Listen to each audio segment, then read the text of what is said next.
Okay, looks like pretty much everyone's here. So I guess we'll start.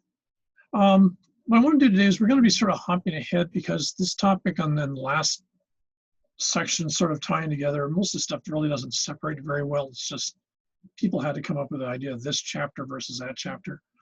So when you're looking at resources and you're looking at things like population growth, population collapse, all these type of things, they're part of the same sort of discussion. They're just certain different ways of different aspects of the same discussion. In the same way that disease is also. We tend to think of disease, if you look at those rather chilling 1918 videos I showed you guys or had you guys look at. If you go back to the Black Plague, for example, in the medieval period in Europe, the bubonic plague, that actually massively changed agriculture in much of Europe because you lost such a large part of the population that all of a sudden farmers in most areas, rather than being a lot of people and very little land, suddenly with not very many people, there was a lot of land. It totally changed the relationship of peasants and nobility, and the idea of the workforce and what their rights were in a lot of places. So disease oftentimes just by virtue of either moving people if they leave a place to go somewhere else to avoid disease, or if disease impacts the population, very specifically impacts a certain group of the population. If we were looking at someplace like Japanese society, if you remember that population pyramid was going very, very old.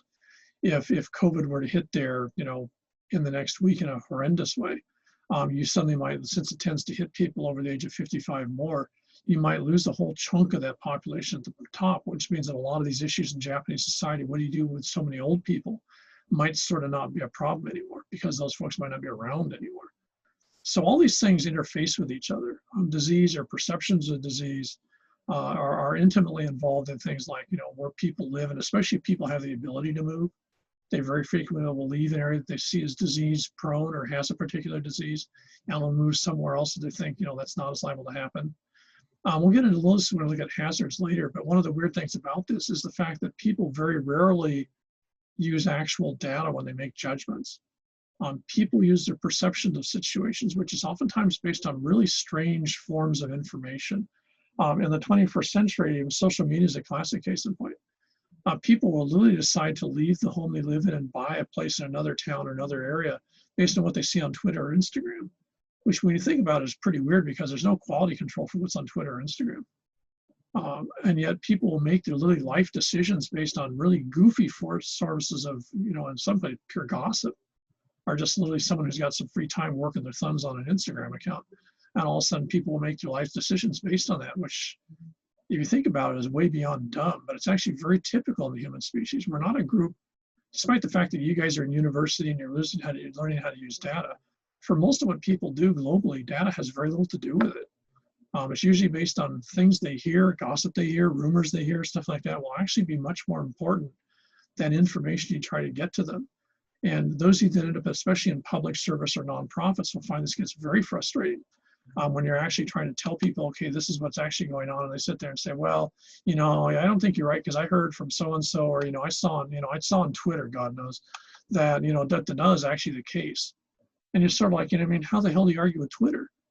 You don't even know who it was that put the thing on Twitter. So just because, 800,000 people think it's right just means 800,000 people watch the thing on Twitter, but that doesn't mean anything. So it gets very frustrating if you're trying to deal with things like public policy or educating people, because you find yourself dealing with people making judgments on very, very strange sources of information. And especially when you literally think of things like, where you're going to go to school, or where you live, what type of job you're going to take up next, or you're going to quit the job you've got. It's sort of mind-blowing how little people actually use the information that's even available to them. And this in many cases will include asking their friends or family that are in the same situation. In some cases, almost actively avoid that and take something that someone sort of, posted because they felt like it. And so it's one of the more surreal aspects of human nature is our ability to make decisions based on limited or zero information. And so, when you're dealing with a lot of these stuff, you have to remember the choices that people make are very rarely rational choices. They're almost invariably logical. So if you ask someone why they did something, they can almost always tell you why. But if you actually look into what was behind those choices, you'll find that while it was logical in the sense that I thought this, so I did this, and therefore there's a train of logic behind it, you'll very rarely see that data and rationality have a lot to play with that. It's one of the huge issues when you deal with migration studies and decisions people need to do in terms of where they live. And a good example right now would be Louisiana. I think it's Port Charles or whatever the name of that town is in Louisiana. It's just got the crap smacked out of it in the last hurricane. That's facing another hurricane this week. That place averages, I believe, one hurricane every 4 to 6 years. So you would think if you're living on the Gulf Coast, on the shore, in an area that gets hit by a hurricane every 3 to 4 years, and your house is going to get pretty much clobbered, two things are going to happen. One is you ain't getting no hurricane insurance because no one will give it to you. So you can't get insurance. So you're just going to take it on the chin. Your house is going to get whacked. Secondly, if you don't have a lot of money, it might make a lot of sense to move the hell out of Port Charles and move somewhere else where there isn't hurricanes, or at least further away from the ocean. And you would think that's the case. You'll actually get government, like state and federal agencies will actually tell people, don't build a house here, because if you do, it's going to get the shit beat out of it within the next 5 years. We can guarantee. We can't guarantee you 1 month. We can guarantee you by 2025, a hurricane will have hit here and you'll be missing your roof again.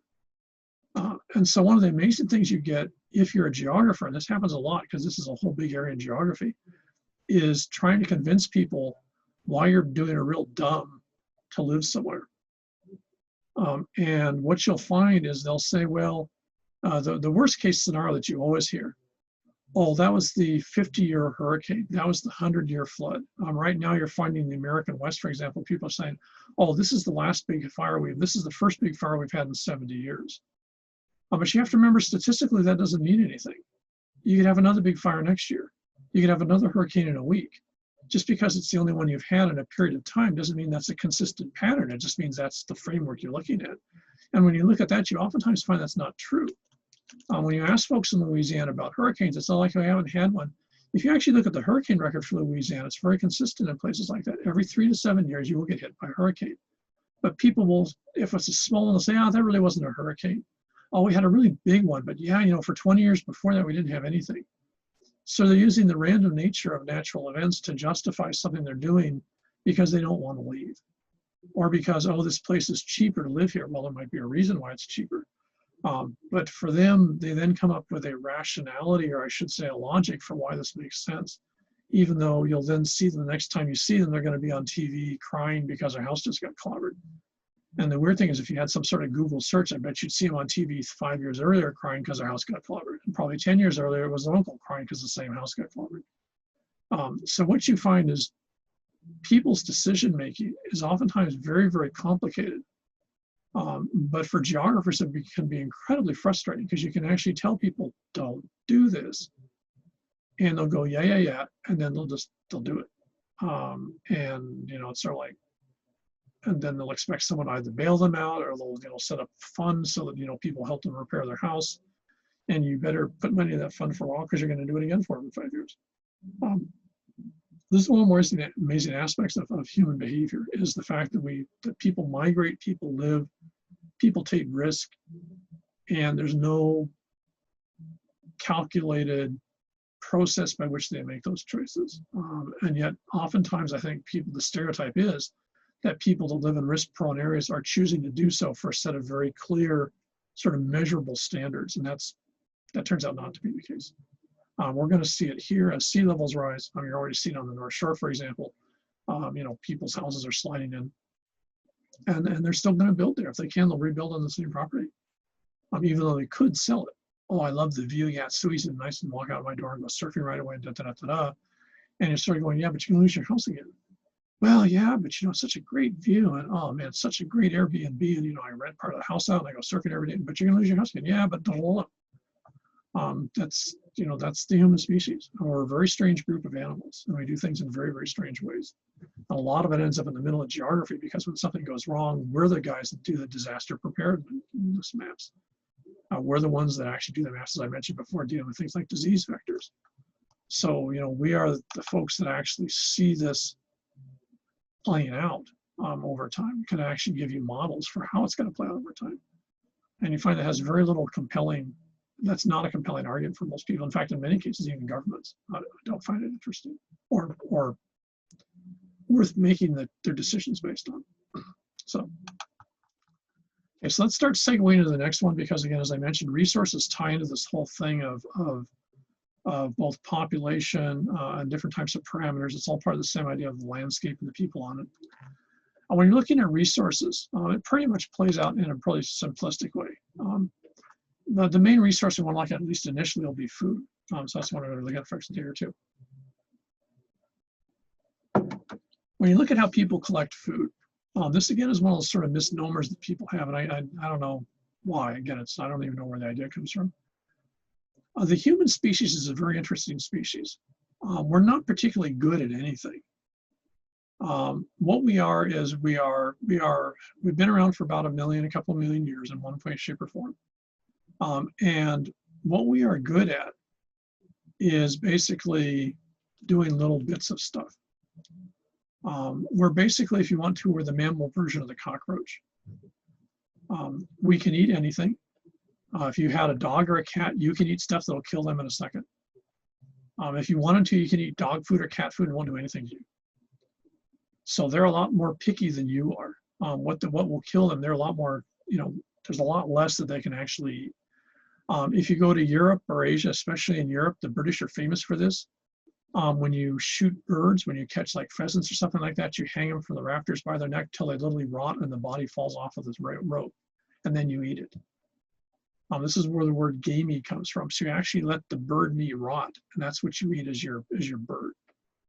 So we can eat rotted food that a dog wouldn't even touch.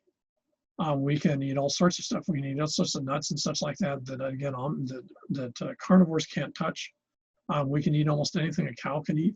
If it won't kill us, it's edible, or else our body at least process it out one end. So we can basically eat everything. We have binocular vision, and we have dextile hands with opposable thumbs, so we can pick up stuff. And if you look at our counterparts that actually have the same system of hands, like chimpanzees and stuff, you find that the main use for that is to pick up seeds and stuff off the ground, which other animals can't get very well because they don't have the ability to pick up things with a pincher's movement. So we are basically, our bodies are designed to be omnivorous. We're designed to walk around a landscape. By virtue of being upright, we can see more of that landscape, and we can eat anything we can catch on that landscape. And at worst, it won't kill us. And in most cases, it's probably actually edible. So our digestive system, for example, can consume a staggering range of stuff. We can eat stuff that kills cows. About the only thing that eats what we eat is pigs. Everything else, we can eat something that'll kill it and it won't kill us. So we're a very, very strange species, relatively speaking. And that's important because when you're looking at people, it's important to understand that that's actually the physiology of the human species. Now, of course, you see that today with the whole issue of obesity and stuff like that people are, have by virtue of having changed our lifestyle, which oftentimes is a word we use way too much. But the thing is, it's our lifestyle relative to our physical nature. Now, that original physical design, the thing that we're designed to do then is what we call hunting gathering.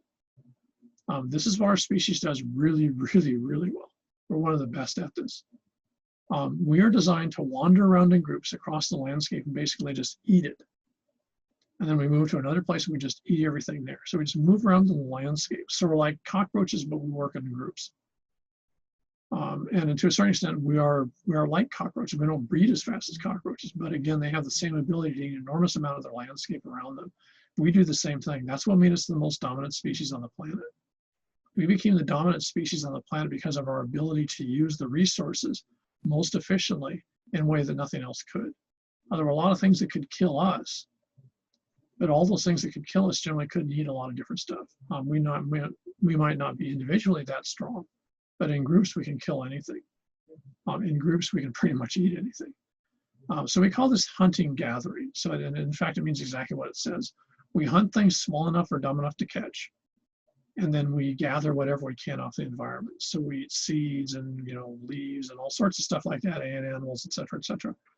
I mean, you can see this classically if you actually look at what people eat. I'm not sure what, this class looks fairly diverse. It's typical with a shaman class. My wife's from Hong Kong, and what she sees as food is in many cases to me is just enough to make you like freak out. I mean, I grew up on the reservation in parts, so, you know, we eat dog, for example, all the time, which freaks out a lot of Americans to no end. But to us, it's just another form of meat. For example, in Hong Kong, a real treat that you get in the part of Hong Kong she used to live in the Kowloon side, is water beetles, which are about the size of a really big B-52 cockroach. And you catch them, you fry them up, and you eat them. You pop the shell off and you eat the thing. To me, it looks like a big black cockroach with really long back legs. To her, it's a great snack, and the family just loves them. I don't eat that. You know, then she doesn't see dogs as being appropriate. Well, actually, the family would eat dogs, but they don't see dogs the same type of protein we do. You know, so I'm sure if you know your friends and they're from someplace different, I can guarantee you can come up with a couple of foods that will just freak the crap out of them. And they can equally come up with stuff that just, you know, you're like, you just don't have anything to do with it. But that's all typical of the type of stuff that we're good at doing. That's the human species. That's our success story.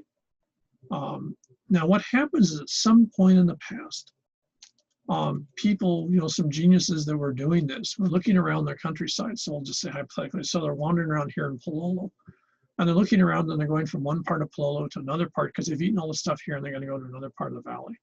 And we'll say that they've got, you know, oranges or avocados or something here, and they've eaten them all off the tree. So they're going to move to the Wilhelmina rice side because they see them over there. And it suddenly dawns on someone there when they're looking down the ground that, say, some of the avocados fell on the ground before they ate them. And they've realized that the avocados have sprouted. So there's new avocado trees showing up. And some genius realizes that rather than walking across the valley, what they could do is actually take some of those avocado seeds and they just put them in the ground where they're hanging out, which is a nice place for them to live. And those avocados will grow and eventually they'll have avocado trees, so they won't have to walk across the valley. Now, we'll say in that particular situation, the avocados already grow here. So you're not bringing in something from somewhere else. You're bringing in something that already grows in that environment. And what you're doing is you're moving it from point A to point B. This is what we call shifting cultivation. This was one of the great sort of inventions of the human species, was the idea that rather than just living in the landscape and moving around the landscape as Mother Nature provides, is you start modifying the landscape by virtue of moving plants and maybe animals around to different places so that you don't have to go run around as far. And maybe also it becomes more predictable where your food's going to be. Now, oftentimes what this involves is two parts. One is that you're moving plants around. The second is another one of these geniuses realized that in many cases, you want to get rid of the plants that are already there before you put the plants that you want in. And the way that you do that is you have a fire. So you set a fire in a spot, and what that does, that burns all the vegetation that's there. So you get rid of the plants you don't like. The plants you don't like now come down as ash, that goes into the soil, so it's fertilizer. And now you plant the avocados or whatever it was in that now empty piece of real estate, and they'll grow because they don't have any competition from the grasses because the grasses are all burnt. This is what we call swidden or slash and burn or shifting cultivation. Now, one of the huge side effects of this, there's sort of two. One side effect, going back to population, is because you're now increasing really quickly the amount of food you have per a particular place. Given Malthus's thing, what happens if you increase the amount of food you have? What are people going to do?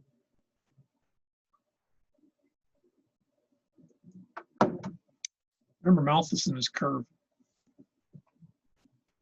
What do you say if you suddenly increase the amount of food a population has? The population will increase? Yeah, they're just going to make more babies, and more babies will grow up because they've got more food available. Yeah, it's a classic sort of knee-jerk reaction that we do, and this is true of all species. So what you're going to get is you're going to get an increase in population. Now, the other thing that you're going to get is you're actually changing the way the landscape looks, because now rather than the trees scattered around the valley or something like that, now you've got a clump of trees. So you're actually changing the way that environmental system operates, because before you were just one of a series of species moving through a place and sort of living within it.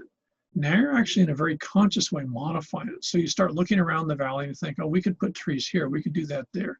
You're now changing the way that you see the land. Rather than the land just giving you stuff, now you're trying to figure out how you can manipulate the land or how you can change the land. But it's still within the context of the things that exist in that landscape. And so this is shifting cultivation. As you get more people, your population density increases. Now, at some point, you have a problem with all this. The problem real simply is, if you keep on increasing the numbers, remember that Malthus curve, and you've got the population going up, At some point when you were down here, you had more than enough food for the number of people. That's why you've increased the number of people. But if you get up here, you're now to the point where that's as much food as the land can give you if you do what you've got. So now you're maxed out. So in the same way you were before, now you're in a situation where if it's a bad year in terms of harvest, maybe some people are going to starve to death because there's enough here. If it's a good year for food, then you might end up with a few more people, but you're sort of going like this now. You've now reached that steady state of carrying capacity in that new modified environment. Now, at some point, the second sort of huge invention that people had is they took that idea of using the landscape around you and they decided to completely change the relationship. And this is what we call intensive agriculture. Intensive agriculture is radically different than shifting cultivation. Intensive agriculture, what you do is you suddenly look at the plants around you, for example, and you think, well, geez, you know, that's not really the most useful plant. Something else would actually be better. In fact, let's take an example. I don't know how to really show it, but actually I can't get it here.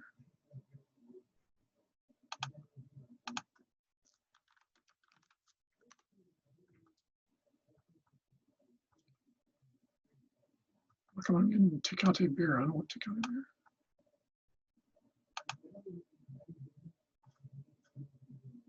That's not working.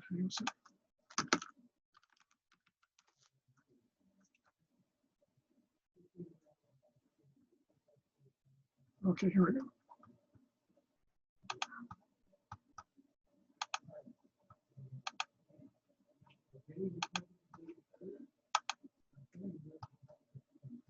I used to grow up with this stuff. This is Tecate.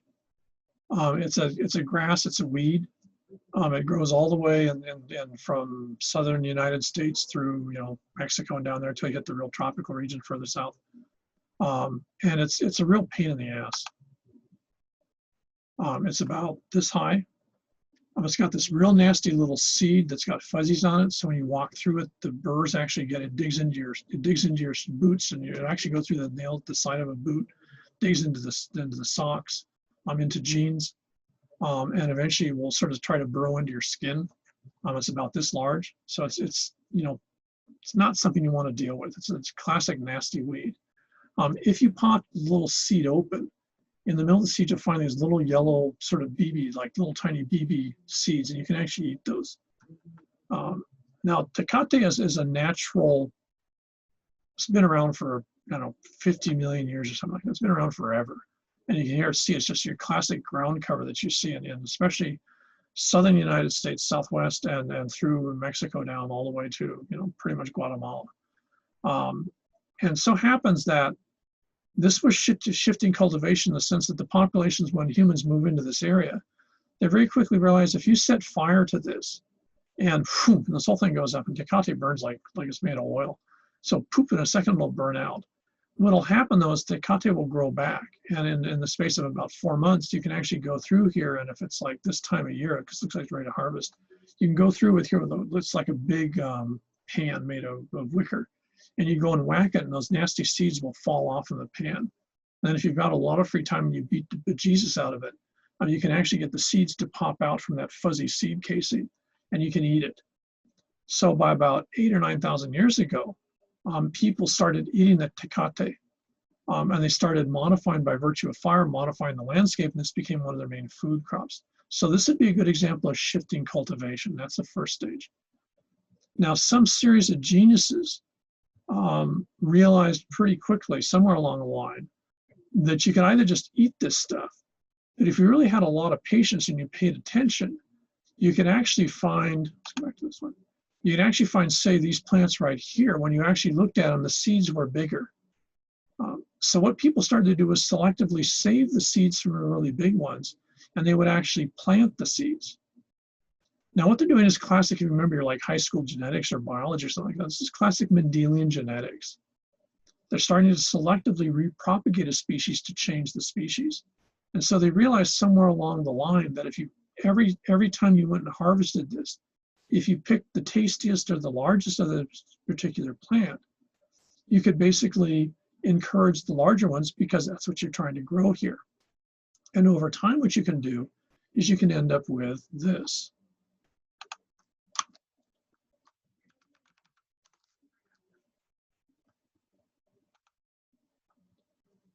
This is tecate.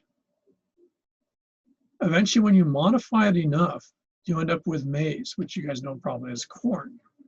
And a corn plant is nothing more than a giant 6 or 8 foot tall version of that nasty little weed. The husk that was outside that used to dig into your boots, your socks, now becomes the husk, the outside wrapping around the corn. Those little tiny BBs that were inside become the corn that you actually eat. So this is that.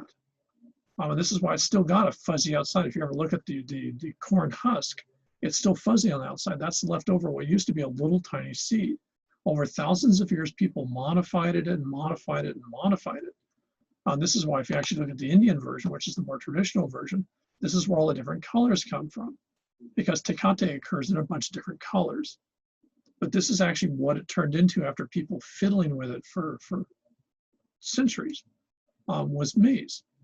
And this is what we call corn. Now in this is classic intensive agriculture, because corn has a whole mess of stuff, not the least of which, on one hand, you generate huge amounts of food per acre. So corn, you know, if you think of tecate, it's a little tiny thing like this, and maybe the size of my office, maybe 10 meters by 10 meters. You'd end up with maybe, I don't know, maybe a couple of handfuls of the seeds. So for the amount of work you're putting, you're not getting a lot of food. On the other hand, that stuff grows there like a weed anyway, so it's not taking you any effort. It's going to grow there anyways, you're just eating it. When you put intensive agriculture in and you look at corn, especially modern corn, you now have an enormous amount of food. If it was a 10 by 10 square meter area, you'd probably end up with about 4 or 5 big bags of corn out of this little tiny area, because of the amount of corn each plant generates. But there's several downsides. Probably the strangest is corn can't reproduce itself. If Kayla or someone else is growing this stuff and Kayla gets bored, she walks away from it. So this is her cornfield. She just goes, I don't want to do this anymore. I'm going to be a shaman student. I'm not going to be a farmer. That sucks. I'm out of here. So she just walks. What's going to happen is the corn stalks will fall over. They'll dry out. It'll all fall to the ground and all be dead.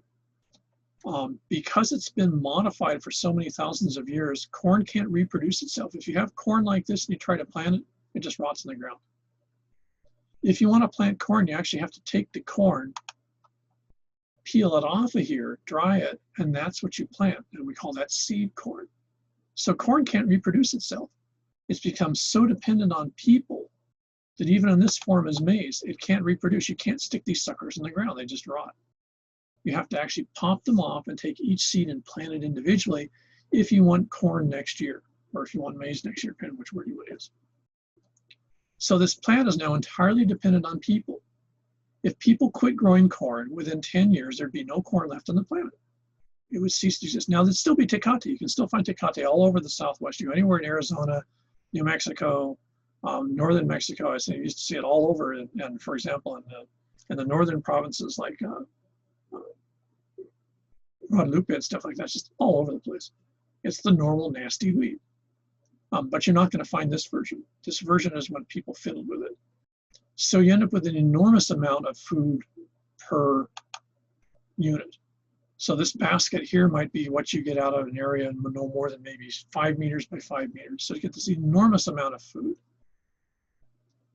But because this plant is so much larger, because this plant takes so much energy to grow, and because it's so fragile, these things are now 5, 6, 7 feet tall. Here's an image here. It's 5, 6, 7 feet tall. A high wind comes, it'll snap this, because especially once the corn's starting to grow on the top, the corn's growing up here, that's very, very weak, and bang, it'll go over. So if you're ever a farmer and you grow corn, you're deathly afraid of wind. If the rains occur out of season, the rain will get in here and it'll rot the corn and there'll be nothing to eat. So a bunch of stuff will kill the corn. Drought will kill the corn in a second. So corn's very picky about the amount of water it gets, the type of wind it has, how much sun it has. It needs a lot of fertilizers because it's just so dependent, and it's so man-made, if you would, that it's not really particularly designed to survive. In fact, it's not designed to survive at all. So what you get is an enormous amount of food in a unit, but it's very fragile. When you were growing tecate and just collecting that stuff, you didn't care what was going on. No wind in the world can destroy tecate. I'm not even sure a flamethrower can destroy tecate. That stuff is just like, it's a nightmare. once you've got it, you're stuck with it. It's like cockroaches just around forever. So what you've got is you've traded durability and low amounts for fragility and huge amounts. Now, if you've got this type of food being generated in very small areas, what happens to our malthus's equation? In an area the size of our little building here in behavioral sciences, you could probably generate enough food for 10 people a year. So what's going to happen to the human population where you've got maize or corn?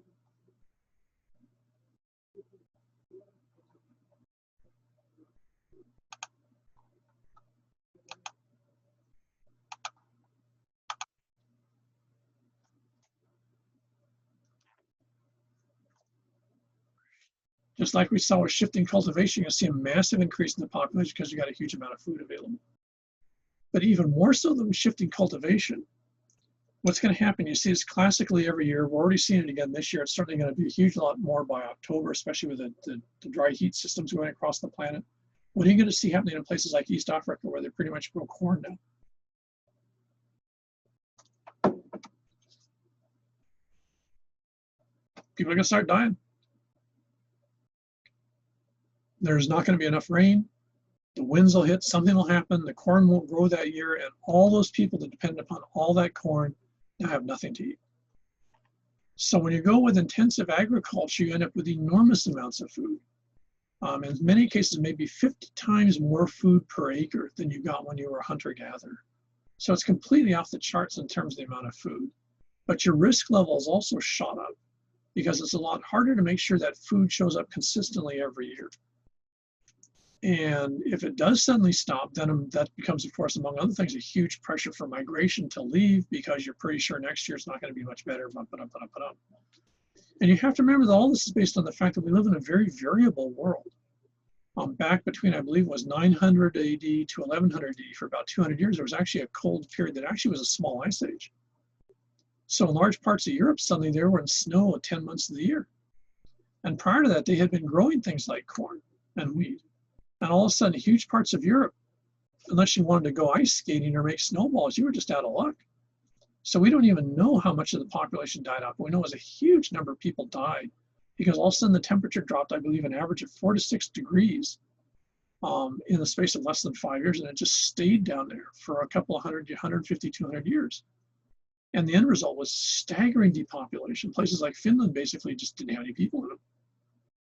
And that was a result of these changes that occurred because so much of the population in places like Europe and Asia was so heavily tied into intensive agriculture that they couldn't handle climatic change because climatic change meant food loss, meant starvation, meant boom, total collapse. So when you're looking at things at population movement, population density, food is, of course, one of the critical factors because that's usually, along with water, is your other main critical factor when it comes to carrying capacity, is the amount of food that you actually have in an environment that's actually durably sustainable, which is actually pretty small.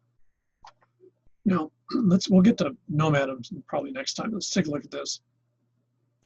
The next stage is really different because the one thing that all these systems have in common is what we call subsistence. Now, subsistence agriculture, subsistence food collection, well, what would if we say that is subsistent, what is Peyton doing?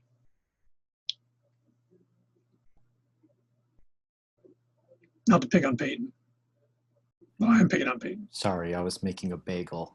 That's all right. You don't have to answer. It's up to the rest of the class to answer. That's no problem. That's one of the advantages of being able to do class when you're at home. Sorry.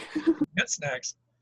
But if he is subsisting, which actually is because he's making himself lunch. If he's subsisting, what's he doing? What's subsistence mean? It's actually a synonym for a, okay, we're going to do one of these. We're going to do a class game right now. Let's see, it's got, I'm going to have to use both hands here. Okay, it's got 7 letters and the first one's S. It's sort of a synonym for subsistence.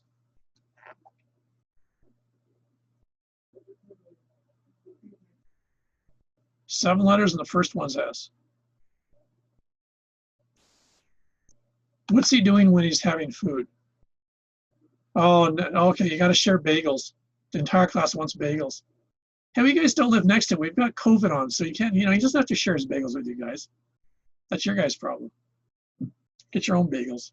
In fact, people are getting picky. They even got a list of what they want on the bagel. Good grief. So what's the 7-letter word that would be another way to say subsistence? If this is all he's going to have to eat today, which is a scary concept, but hopefully it's not true. What's he doing by having that bagel? Yeah, remember, just let me look.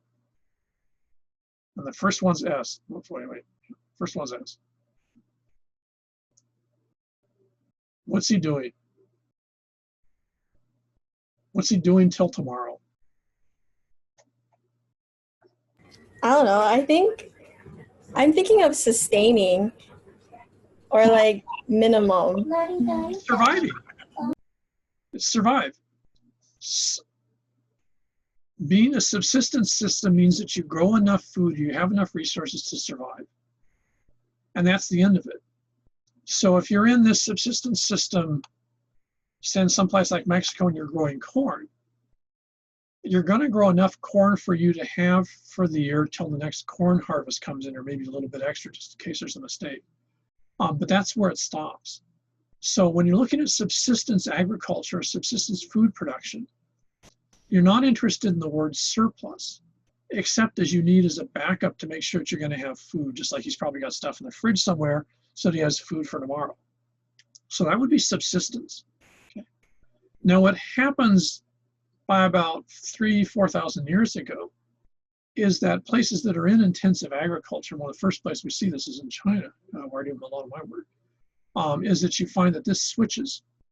And what you find is that people start to look at surplus, not as an emergency stuff that you have like an emergency pack for a hurricane, but they start to actually look at this in terms of what can I do with it? So what happens is you start to take that surplus and you try to convert it to something. So you trade it for someone else for something they've got that you don't make. You start to, and then of course, as you go down the system, you start to then trade it, you start to sell it. Now at this point, this is what we call commercial agriculture. Now the agriculture looks the same. If he's a corn farmer or a maize farmer and he's growing corn, he still grows corn. But the difference is where in the past, the corn he grew was to feed his family. Now the corn he grows, part of that is to feed his family, but a lot of that corn is actually also to sell to someone else. And with that money, he's going to go buy something. So what happens is when you shift to commercial agriculture, the most important thing is you completely change your relationship with the world around you. And if you want to see this, if you go to our sister school in Dayton, Ohio, the University of Dayton, if you go around that part of Ohio, last time I was there, which was years ago, and I was looking at that, I was looking through their real estate ads because I was curious about the property cost around there. And if you look at the way they advertise farms in Ohio, they'll actually tell you, oh, it's a 10-acre farm, for example. And they'll tell you how much corn you make in terms of how much money the corn sells for on that acreage. So you don't know what the land looks like. You don't know if it's flat or up or down or sideways or what the hell it is. All you know is how much the land's actually worth in terms of how much the plants are worth that you can grow on it. And of course, my first thought is, well, if I was going pocket low, I'd make a hell of a lot more money. But the thing is they're actually seeing this. They measure the land in terms of its cash value and production.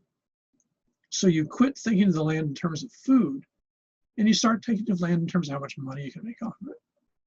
And that's a staggering difference. And you see that in all the decisions we make about land here in Hawaii. You no longer ask, how much food will it provide? You ask, what's it worth? Okay. And when you do that, then you radically change the way you look at the world around you, because now you've placed a cash value on land. And you've also placed a cash value on food. Whereas before your attitude was food feeds me, food feeds my family. Now, if you want to see this in a classic way, this was the huge difference that the Hawaiians had when they bumped into the Europeans in the 1780s. The Hawaiian system, as in all of Polynesian, in fact, in all the Pacific, was a subsistence-based system. People grew the food they needed, and if they had a little bit of surplus, they trade that with their neighbor for a fishing net or something like that. But there was never a lot of surplus, and that meant that people only worked as hard as they needed to get the food that they needed, but it also meant that a lot of the land was left in a situation where it was basically resting or fallow till you needed it. So it was a very environmentally responsible way to farm. because you're only farming to feed people. The minute that you get involved in commercial agriculture, the word sustainability disappears. You can't have sustainability in commercial agriculture, because if I've got property and I can do X amount to, to subsist my family or sustain the thing, then if I grow X amount more, I can make money off of it. And if I don't make money off of it, then people are going to wonder, well, why are you so stupid? If you're a farmer, you got to make some money. How are you going to pay your kids to go to Shabbat and stuff like that? So what you end up with is you can either have sustainability or you can have commercial agriculture, but you can't have commercial sustainability. It's pigs are going to be flying around Honolulu before that ever happens, because you just can't do it. Because if you can make some money off of it, you're always under pressure to make more money off of it. And at some point, you end up making maximal money off of it. So if you want a really good example, Waikiki was all dalo fields. Waikiki was all wet fields growing dalo. And just like you can still say out of Waihoole, Waikani, or some other place like that, people grew those and they fed themselves off of that. The Europeans come in, and some folks are still growing dalo into the 1840s, 1850s down there, but now they're selling it in the markets in Honolulu town. As the population shifts here by the 1860s, 1870s, and more Asians come in and more of the population is now haole, and there's less of the population that's Hawaiian, the demand for dalo starts to drop off. So even if you grow it, you can't sell it. Now, sad to say, by then people had already gotten the idea that selling food was what you did. You didn't grow it to eat it anymore. So people abandoned Waikiki because it's no longer worth their trouble to grow the food, because they can't make enough money out of it. The Chinese come back to the same spots in the 1870s, 1880s, and they start growing rice in there to sell again in Honolulu, because you can make more money off of the rice. And that works for a while, but then, they can't make enough money off of it, and the land becomes too expensive. And eventually what you do is you pave it over and you put hotels up, which means you're no longer getting any food off of it at all, but you're making a hell of a lot of money off of it. Waikiki has some of the most expensive real estate in the United States right there. On a square meter spot about the size of my TV screen, about 1 meter by 1 meter, about 3 by 3, will set you back about $25,000 in Waikiki. Now, there's no way that any of you can possibly grow anything. I don't care if it's pakalolo or cocaine or whatever. There's no way you can grow anything on that property that's going to make that amount of money. So the only thing you're going to be able to do is bulldoze it, pave it over, destroy it as agriculture. Because if it's commercial, if you're trying to look at the property in terms of how much money you make off of it, then all of a sudden agriculture is just one of the options that you have available for what you could do with that piece of property. Okay, it could be agriculture, it could be a parking lot, it could be a shopping mall, it could be a hotel, it could be whatever. And all those are equally useful, because as far as you're concerned, it's the money that counts. Now, one of the most terrifying examples, and I can't remember, I'm going to blame Palau for this, but I don't think it was Palau actually. Some spot in Micronesia desperately was trying to find money about 20 years ago, because they had nothing that was commercially viable. So they're actually offering to Japan that they would become the nuclear waste dump in the Pacific. That you could put stuff on one of the islands in that area, and they would store all the nuclear waste for the rest of the planet there and make the money out of that real estate for that, because that was a good way to make money out of an island. On one hand, from a commercial standpoint, it makes perfect sense, because they could basically charge an obscenely huge amount of money for it. On the other hand, if something leaked, their entire country would be toxic in a second. But that's the type of decision that people make when money becomes how you make a choice. And that's the difference between a traditional Hawaiian farmer, which was how much food do I have, and say the sugar plantations or pineapple plantations we had here in the 19th and 20th centuries, which is how much money do you make off of it. And this is why your sugar plantations turn into subdivisions in Ewa, and your pineapple plantations in Wahiawa turn into subdivisions up there. Castle and Cook's subdivision they just put up in Mililani used to be pineapple fields. If you go back 300 years, it was all Hawaiian dryland agriculture to feed families. Now it doesn't feed anyone. It's a subdivision. And if you take out the subdivision tomorrow, it's going to take the land about 300 years to turn back to agricultural land. You've destroyed it. It's gone. It's a one-way street. But that's okay, because you made a hell of a lot of money out of it. So it's an enormous change in the way that people see the land around them. And here's a classic example, which is sort of a different one, but I think a real interesting one. Let me flip this up here.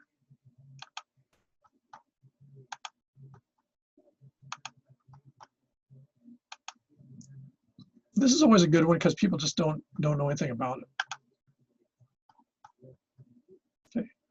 This is classic England. What you see is the rolling hills and all sorts of stuff like that. This is your classic stereotype of an English landscape. And there's just, there's like a gazillion papers. I think I typed in English country land or something like that. So here's an English landscape. Now, if you go back 1,000 years, so if you go back to around 1000 AD, what you'd find is this landscape would be totally different. This same landscape would have a lot of little fields on it. There'd probably be a little town, maybe of 10 or 15 houses and stuff over there, maybe another one over here. There'd be people scattered all over the place in little clumps of people. But the thing was, at that point, this was largely sustainable or subsistence level agriculture. If you had spare food, which you were supposed to have, what you do at the end of the season is you go give it to the lord of the manor. Okay. So if you're someone of the nobility, everyone in the community fed you by virtue of the food they got off of all this property you see around here. And in that system, which is very true in Europe and a lot of other places, all the property was basically owned by the lord of the manor. So the guy living here owned everything for, God knows how far in the distance here. And that's all his property. So the folks that were working this land might have lived on it for, 3, 5, 6, 700 years, but they don't own the property. The property is owned by this person. And that's what nobility was in Europe. And these folks were called peasants because in the definition of peasants, as we'll see later, is someone who doesn't own property. They work the land, but they don't own the land. Now, all of a sudden in the 1600s, for a whole set of reasons, which you'd have to get into history class, basically, well, here we go, right here.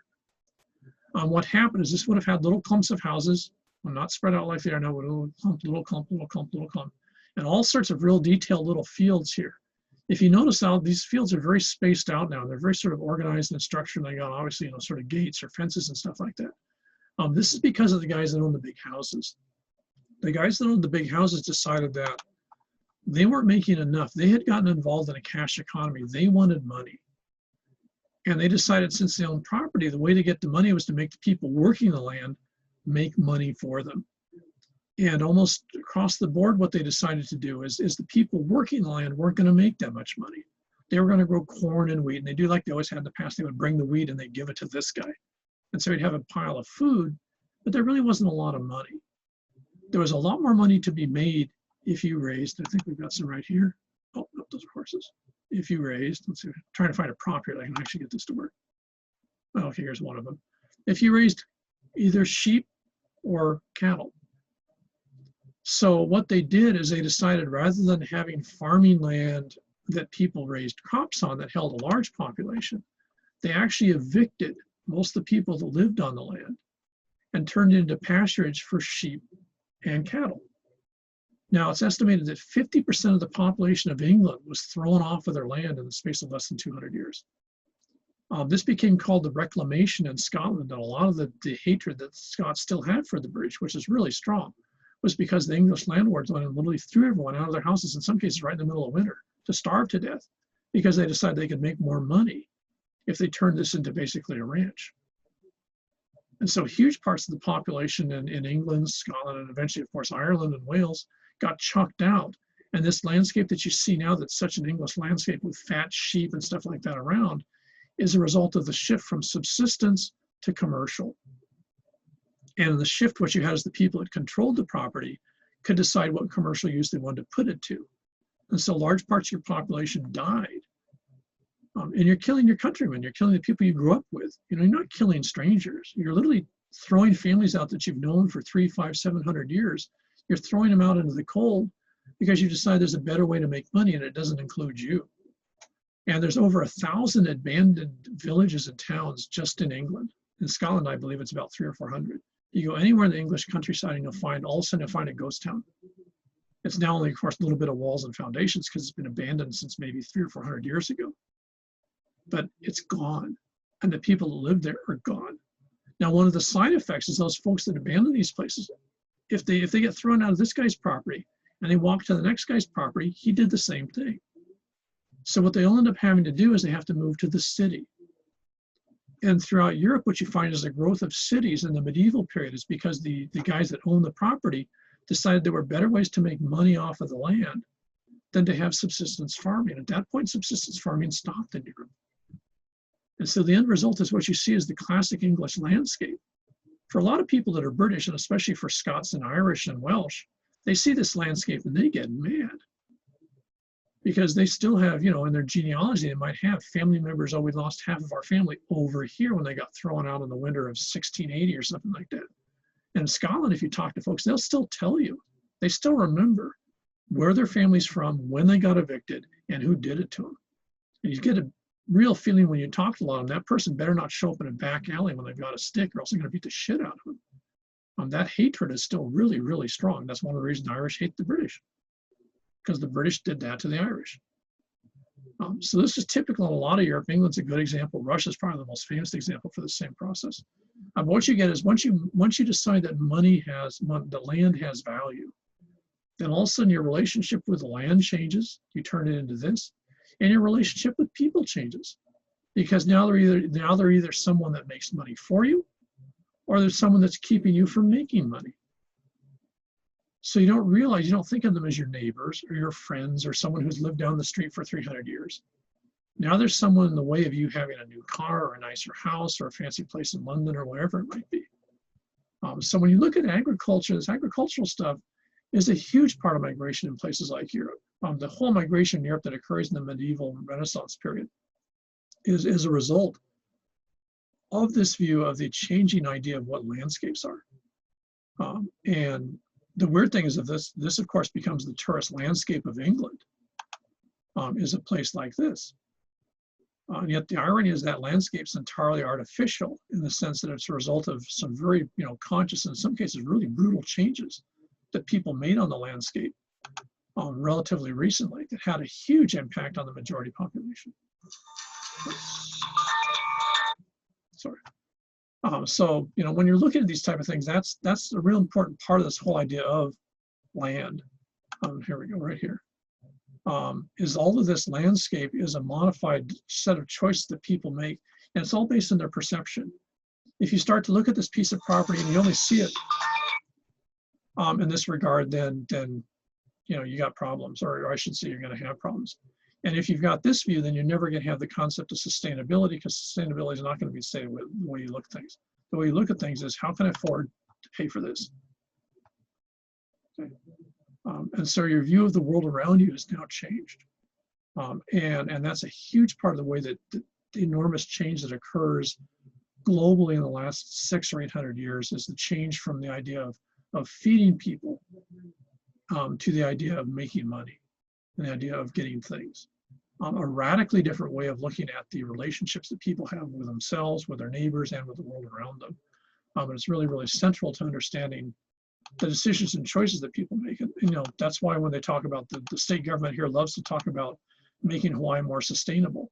That's an incredibly naive thing that isn't going to happen, because there's too much money to be made off of property. So on one hand, they talk sustainability. On the other hand, they put in 3 new huge subdivisions in the last 10 years, all on prime agricultural land. And the reason they finally did is, well, this isn't a particularly good idea, but there's so much money to be made, we can't say no to it. So, when you have a lot of these discussions occurring right now globally about the idea of sustainability, sustainable food, sustainable populations, environmental, responsibility and such like that, you have to remember, if you have the word commercial in there, then those two are never going to be a particularly good fit. Because if you can make X amount of money and keep it sustainable, someone else can make twice as much money and make it non-sustainable. And in almost everywhere in the world, whether it be China, the United States, India, or wherever, they're going to jump for option number 2, because the more money is really good. Okay. So that's one of the enormous changes that agriculture has put on the world that we see around us, is the fact that it has changed a lot of this.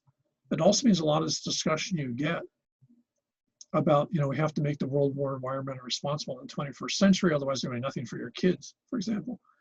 You can't have that discussion until at some point you decide to change the way that you're going to look at the world around you. You decide that something's more important than making money. It doesn't mean that you can't make any money, but making the maximal amount of money has to take second place to something more critical. That discussion isn't happening anywhere. It's a pipe dream of folks that are involved in environmental things that really want to make change happen. But that's why governments don't buy it, is because they still see the world in the terms of this. Because if you're a government, you don't necessarily make money off the land, but you do make money off of the folks that make money. How? You guys all graduated from Chaminade this year. Congratulations, you're now making 80 grand a year. How's the government really happy for you? And it's since you guys did really bad on the first guess, this is a 5-letter word, and the first one starts with T.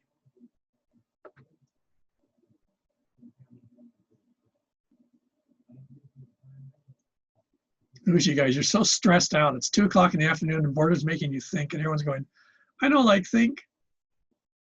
I like, get out already. Boredom or quit. Let's give up and go home. Well, actually, you guys are already home. But now you guys all want, yeah, I got to go to the store and pick up bagels because now Peyton's got you all hungry. Everyone's got a bad bagel attack going on. But you can't go home till you figure out what the 5 letters are. I'll give you a hint. It's part of a slogan that says death and. This is the second one. First letter's T. What do governments get out of you when you make lots of money? Taxes. Taxes. So governments might not actually make anything out of the agriculture. You might not make anything out of the money that you made, but they're going to get a cut of that pie. So a government isn't going to be interested in sustainability because all of a sudden the amount of money coming in is less, which means they're going to have less money to spend. So there's no friends in town when you're trying to make things sustainable. Unless you convince someone or convince everyone pretty much, because you have to do the whole system. You have to convince everyone that this is not a particularly good idea. Now, having said that, there's a lot of places in the world where commercial agriculture is not key. In a fair amount of the Pacific, commercial agriculture isn't what happens. You don't see that, for example, in Samoa. Commercial agriculture is not really of interest to people. They're more interested in subsistence.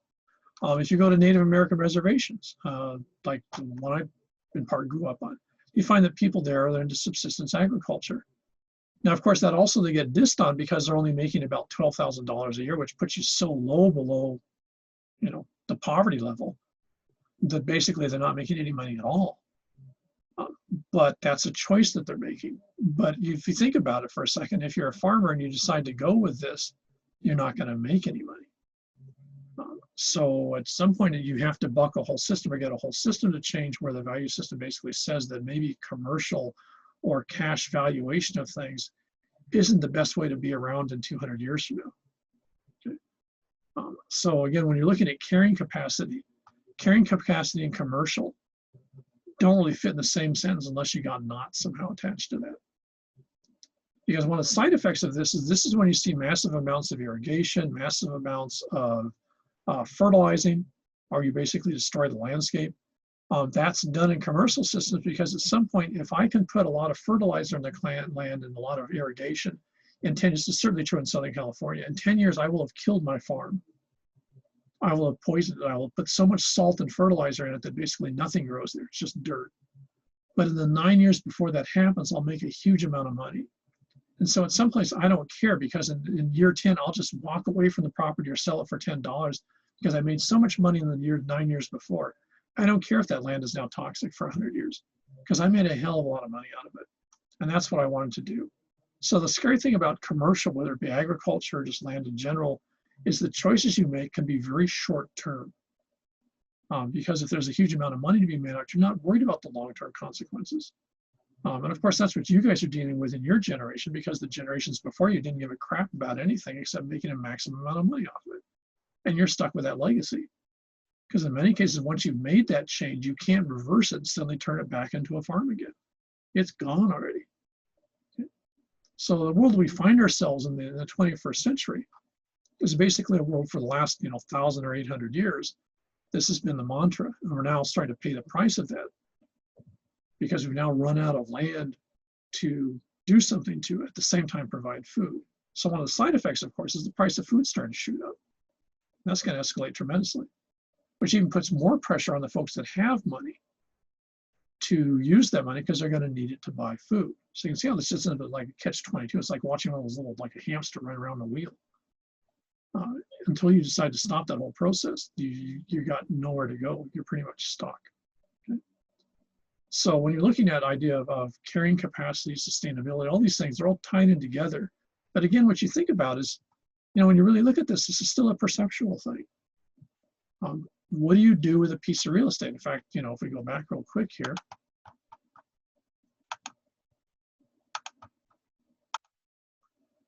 what's really interesting about this person's relationship with land? I'll give you a hint, it's not the house. What's the biggest feature you see in this picture?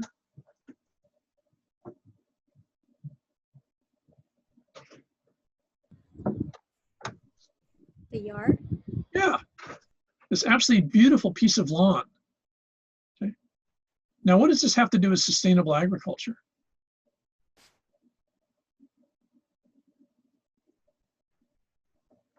Absolutely nothing. Now, to a certain extent, if you're incredibly wealthy, why are you going to waste land that you could be growing food on? Why do you put grass in here instead? What are you saying to everyone? That this is my land. Yeah, this is my land. I got so much money. I don't care crap if you guys want to put food on it. You're not going to get it. This is my land, and I want a yard out here. I want this to be grass so I can have the kids run around, get grass birds, and and all that crap like that, and spend huge amounts of money watering it, do all that shit like that just to make it real pretty.